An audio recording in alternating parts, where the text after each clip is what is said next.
New bill quietly gives powers to remove British citizenship without notice. Home Office. Here's a summary of the article. Individuals could be stripped of their British citizenship without warning under a proposed rule change quietly added to the Nationality and Borders Bill.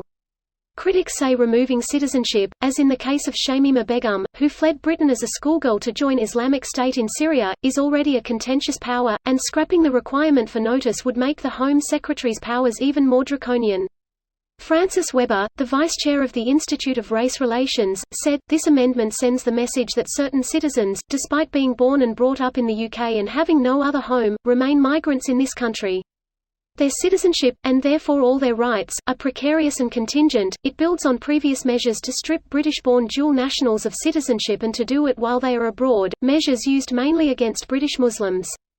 Home Office powers to strip British nationals of their citizenship were introduced after the 2005 London bombings, but their use increased under Theresa May's tenure as Home Secretary from 2010, and they were broadened in 2014. The requirement to give notice had already been weakened in 2018, allowing the Home Office to serve notice by putting a copy of it on a person's file, but only in cases where their whereabouts were unknown. It would also appear to be capable of being applied retrospectively to cases where an individual was stripped of citizenship without notice before the clause became law, raising questions about their ability to appeal. Maya Foa, the director of Reprieve, said, "This clause would give Priti Patel unprecedented power to remove your citizenship in secret, without even having to tell you, and effectively deny you an appeal." The Home Office said, "British citizenship is a privilege, not a right. Deprivation of citizenship on conducive grounds is rightly reserved for those who pose a threat to the UK or whose conduct involves very high harm."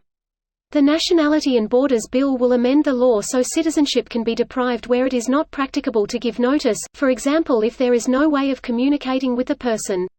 This post received a score of 7,900, with an upvote ratio of 96%. Here are the top comments in response to this article. Wow, I had no idea they were trying to get rid of Prince Harry. A better candidate to lose citizenship is Prince Andrew, Randy Andy. Tell him to seek citizenship in Florida since he did some of his best work there. We already have too many pedophiles here with Trump and Gates.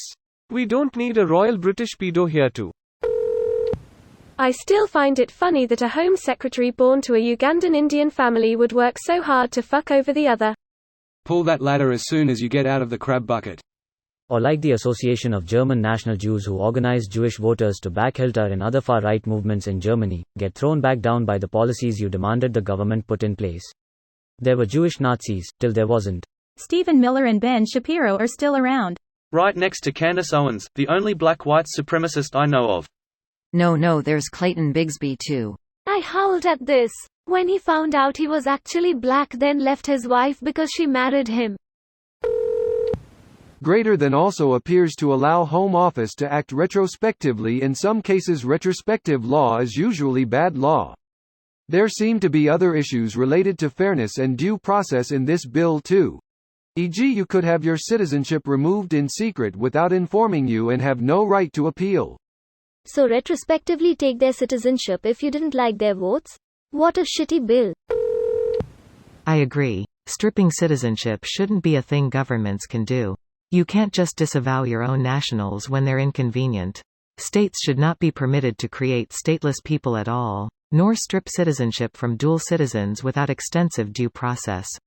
The U.S. is limited on that, in that it only strips citizenship if someone lied on the application edit. The case where a terrorist was stripped of citizenship involved him lying on his application. So that's why those documents ask questions like, "Are you a terrorist?" They aren't actually expecting to catch someone out by having them click yes. They ask so you have to lie if you're one. And they gain the power to revoke it after you lied. It's possible to naturalize in good faith and become a terrorist later.